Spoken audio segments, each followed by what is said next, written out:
Assalamualaikum warahmatullahi wabarakatuh. Perkenalkan, nama saya Rifatul Husna dengan NIM 2011900093 dari Universitas Islam Negeri Sultan Taha Saifuddin Jambi, Fakultas Tarbiyah dan Keguruan, Prodi Pendidikan Agama Islam, kelas 5C.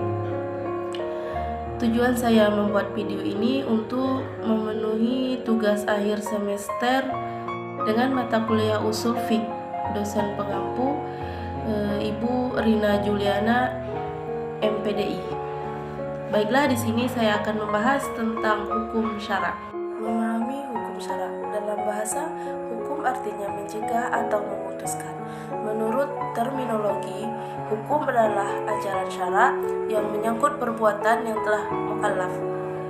Baik ajaran itu berupa tuntutan, nasihat untuk berbuat atau nasihat untuk meninggalkan, atau wadi', menetapkan sesuatu sebagai sebab, kondisi atau mani atau rintangan.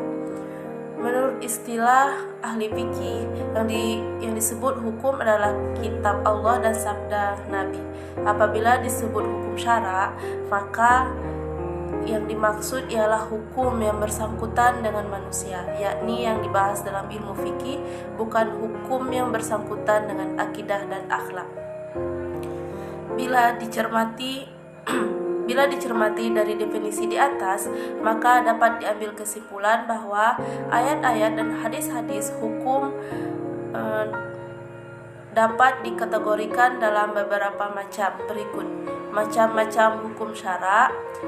Ulama usul fiqh membagi hukum syara menjadi dua macam, yaitu pertama hukum taklifi dan kedua hukum wad'i. Yang pertama hukum taklifi.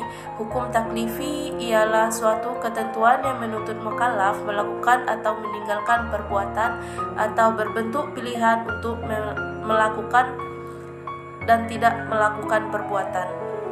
Untuk lebih jelas dapat didengar contoh-contoh berikut.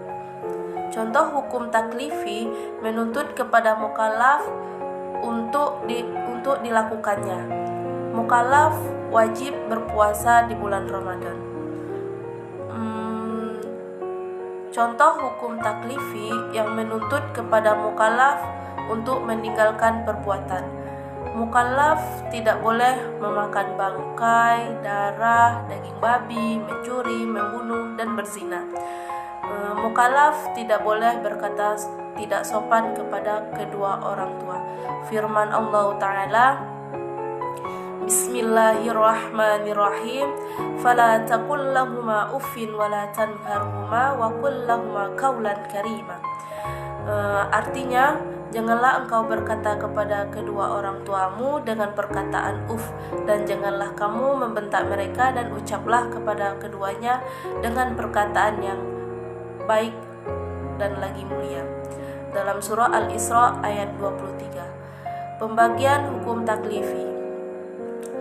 Pembagian hukum taklifi yaitu terbagi pada 5. Yang pertama itu wajib. Wajib ialah bila dikerjakan mendapat pahala dan bila ditinggalkan mendapat dosa. Contoh sesuatu yang hukumnya wajib seperti sholat, berpuasa, membayar zakat, menunaikan haji bagi orang yang mampu, dan berbakti kepada kedua orang tua. Yang kedua mandub atau sunnah. Mandub sunnah ialah bila dikerjakan mendapat pahala dan bila ditinggalkan tidak mendapat dosa. Contoh dari perkara mandub seperti mencatat utang, sholat sunnah, dan mengucap salam.